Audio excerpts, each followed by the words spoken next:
ಕರ್ತನ ಅತಿ ಪರಿಶುದ್ಧವಾದ ನಾಮಕ್ಕೆ ವಂದನೆ ಸಲ್ಲಿಸ್ತೀನಿ. ಪ್ರಿಯ ದೇವರ ಮಕ್ಕಳೆಲ್ಲರೂ ಹೇಗಿದ್ದೀರಾ? ನೀವೆಲ್ಲರೂ ಇರುವಂಥ ಸ್ಥಳದಲ್ಲಿ ಸಂತೋಷವಾಗಿ ಚೆನ್ನಾಗಿದ್ದೀರಾ ಅಂತ ನಾನು ಭಾವಿಸ್ತೀನಿ. ಹೌದು, ಈ ಒಂದು ಸಮಯದಲ್ಲಿ ಎಷ್ಟೋ ದಿನಗಳ ನಂತರ ಮತ್ತೊಂದು ಬಾರಿ ನಿಮ್ಮ ಹತ್ರ ಒಂದು ಮಾತಾಡೋದು ಅವಕಾಶ ಕೊಟ್ಟಿದ್ದಕ್ಕಾಗಿ ನಾನು ಕರ್ತನಿಗೆ ವಂದನೆ ಸಲ್ಲಿಸ್ತೀನಿ. ಪ್ರಿಯ ದೇವರ ಮಕ್ಕಳೇ, ಇವತ್ತು ನಾವು ಒಂದು ವಾಕ್ಯವನ್ನು ಧ್ಯಾನಿಸೋಣ. ಮತ್ತಾಯನ ಸುವಾರ್ತೆ 4ನೇ ಅಧ್ಯಾಯ ತೆಗೆದಿರೋದು 1ನೇ ವಾಕ್ಯ. ಆಗ ಯೇಸು ಸೈತಾನನಿಂದ ಶೋಧಿಸಲ್ಪಡುವುದಕ್ಕಾಗಿ ಆತ್ಮನು ಆತನನ್ನು ಅಡವಿಗೆ ಒಯ್ದನು. ಪ್ರಿಯ ದೇವರ ಮಕ್ಕಳೇ, ಎಷ್ಟೋ ಬಾರಿ ನಾವು ಬೈಬಲ್ ಓದಿರ್ತೀವಿ, ಕ್ರಮವಾಗಿ ಓದ್ಕೊಂಡ್ಬಂದಿರ್ತೀವಿ.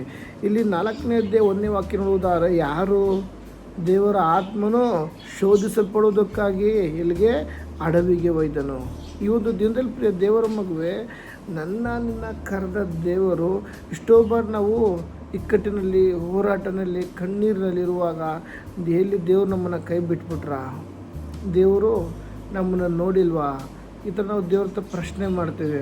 ಆದರೆ ನನ್ನಲ್ಲಿ ನಿನ್ನಲ್ಲಿ ದೇವರ ಆತ್ಮನಿಟ್ಟಿದ್ದಾರೆ, ಮರ್ತೋಗ್ಬೇಡ. ಪ್ರಿಯ ದೇವರ ಮಗುವೆ, ನಾವು ಕಣ್ಣೀರಿಂದ ಅಥವಾ ಒಬ್ಬಂಟಿಗರಾಗಿ ನಾವು ಜೀವಿಸುವಾಗ, ನಮಗೆ ಸಹಾಯಕರು ಯಾರೂ ಇಲ್ಲ ಅಂತ ನಾವು ಇರುವಾಗ, ನಿನ್ನಲ್ಲಿ ನನ್ನಲ್ಲಿ ದೇವರ ಆತ್ಮನ ಕೊಟ್ಟಿದ್ದಾರೆ. ಅದನ್ನು ನಾವು ಮರಿಬಾರ್ದು. ಯಾಕಂದರೆ ಅದನ್ನು ನೋಡುವುದಾದರೆ ಯೆಶಾಯನ ಪ್ರವಾದನ ಗ್ರಂಥ ನಾವು ತೆಗೆಯೋಣ. ಒಂದೇ ಒಂದು ವಾಕ್ಯ, 42ನೇ ಅಧ್ಯಾಯ 1ನೇ ವಾಕ್ಯ. ಈಗೋ ನನ್ನ ಸೇವಕನು, ಇವನಿಗೆ ನಾನೇ ಆಧಾರ. ಎಷ್ಟೋ ಬಾರಿ ನನಗೆ ಆಧಾರ ಯಾರು? ನನ್ನ ಸ್ವಂತದವ್ರು ದೂರ ಇದ್ದಾರೆ, ತಂದೆ ತಾಯಿ ದೂರ ಇದ್ದಾರೆ, ನನ್ನ ನಂಬಿದವರು ನನಗೆ ಯಾರೂ ಕೈ ಹಿಡಿತಿಲ್ಲ ಅನ್ನೋ ದೇವ್ರ ವಾಕ್ಯ ಹೇಳ್ತಾರೆ. ಇವನಿಗೆ ನಾನೇ ಆಧಾರ, ಇವನು ನನಗೆ ಇಷ್ಟನು, ನನ್ನ ಪ್ರಾಣ ಪ್ರಿಯನು, ಇವನಲ್ಲಿ ನನ್ನ ಆತ್ಮವನ್ನು ಇರಿಸಿದ್ದೇನೆ. ಪ್ರಿಯ ದೇವರ ಮಗುವೆ, ಈ ಲೋಕದಲ್ಲಿ ನಾವು ಜೀವಿಸುವಾಗ, ತಾಯಿಯ ಗರ್ಭದಲ್ಲಿರುವಾಗಲೇ ನನಗೂ ನಿನಗೂ ದೇವರು ಆರಿಸಿಕೊಂಡಿದ್ದಾರೆ. ಅದಕ್ಕಾಗಿ ಈ ಲೋಕದಲ್ಲಿ ಜೀವಿಸುವಾಗ ನನ್ನಲ್ಲಿ ದೇವರು, ನನ್ನಲ್ಲೂ ನಿನ್ನಲ್ಲೂ ಸಹ ತಂದೆಯ ದೇವರ ಆತ್ಮ ಇರಿಸಿದ್ದಾರೆ. ಯಾಕಂದರೆ ನಿನ್ನನ್ನು ಪ್ರೀತಿಸುತ್ತಿದ್ದಾನೆ. ಈ ಲೋಕದಲ್ಲಿ ಪ್ರೀತಿ ಸಿಗದೆ ಅನೇಕರು ಗೋಳಾಡ್ತಾ ಇದ್ದಾರೆ. ಗಂಡನ ಪ್ರೀತಿ ಇಲ್ಲ, ತಂದೆ ತಾಯಿಯ ಪ್ರೀತಿ ಇಲ್ಲ, ಒಡ ಹುಟ್ಟಿದವರ ಪ್ರೀತಿ ಇಲ್ಲ, ನಾನು ಒಬ್ಬಂಟಿಗಳು ಅನೇಕರು ಈ ಥರ ದೇವರ ಹತ್ರ ಗೋಳಾಡೋದುಂಟು. ಪ್ರಿಯ ದೇವರ ಮಗುವೆ, ನಿನ್ನ ಮೇಲೆ ದೇವರ ಪ್ರೀತಿ ಇದೆ. ಅದಕ್ಕಾಗಿ ನಿನ್ನೊಳಗೆ ದೇವರ ಆತ್ಮವನ್ನು ಇರಿಸಿದ್ದಾರೆ. ಪ್ರಿಯ ದೇವರ ಮಗುವೆ, ಇವತ್ತು ನೀನು ಅನೇಕ ಇಕ್ಕಟ್ಟಿನಲ್ಲಿ, ಕಣ್ಣೀರಲ್ಲಿ ನೀನು ಹಾದು ಹೋಗುವುದಾದರೆ ನೀನು ಬೇಜಾರಾಗೋದು ಬೇಕಿಲ್ಲ. ಪ್ರಿಯ ದೇವರ ಮಗುವೆ, ಅಲ್ಲಿ ವಾಕ್ಯ ನೋಡುವುದಾದರೆ 4ನೇ ಅಧ್ಯಾಯ ಮತ್ತಾಯ ಬರೆದ ಸುವಾರ್ತೆಯಲ್ಲಿ 1ನೇ ಅಧ್ಯಾಯದಲ್ಲಿ, ಆತ್ಮನು ಯೇಸು ಸ್ವಾಮಿ ಎಲ್ಲಿಗೆ? ಅಡವಿಗೆ ಶೋಧಿಸಲ್ಪಡುವುದಕ್ಕಾಗಿ ಕರ್ಕೊಂಡೋಗಿದ್ದಾರೆ.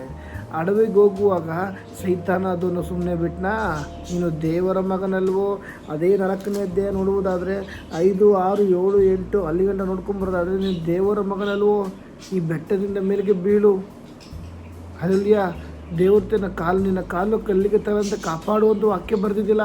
ವಾಕ್ಯವನ್ನು ಹಿಡಿದು ಸಹ ಸೈತಾನ ಅದನ್ನು ವಂಚಿಸ್ತಾ. ಪ್ರಿಯ ದೇವರ ಮಗುವೆ, ಈ ಒಂದು ಕಡೆಗಾಲದಲ್ಲಿ ವಾಕ್ಯ ಚೆನ್ನಾಗಿ ತಿಳಿದಿರೋರೆ, ವಾಕ್ಯವನ್ನು ಚೆನ್ನಾಗಿ ಓದಿರೋರೆ, ಅವ್ರನ್ನ ಶತ್ರು ಅದನ್ನು ಎಳ್ಕೊಂಡು ಹೋಗ್ತಾ ಇದ್ದಾನೆ.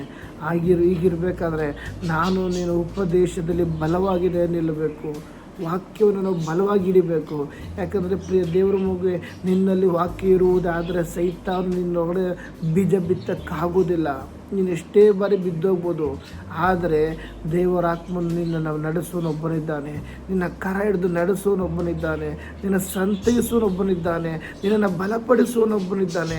ಅಲ್ಲೆಲ್ಲಿಯ ಸ್ತೋತ್ರ. ಪ್ರಿಯ ದೇವರ ಮಗುವೆ, ಅಲ್ಲಿ ನೋಡುವುದಾದ್ರೆ ಯೇಸು ಸ್ವಾಮಿ ಎಷ್ಟೋ ಒಂದು ಹೋರಾಟವು ಕೊಟ್ಟ. ನಿನ್ನ ದೇವರ ಮಗನಲ್ವೋ, ಹಂಗೆ ಹಿಂಗೆ ಈ ಕಲ್ಲನ್ನು ರೊಟ್ಟಿಯಾಗುವಂತೆ ಮಾಡು, ಎಲ್ಲವನ್ನೂ ಮಾಡು ಸಹ ಯೇಸು ಸ್ವಾಮಿ. ಸೈತಾನನೇ ಬಿಟ್ಟು ತೊಲಗು.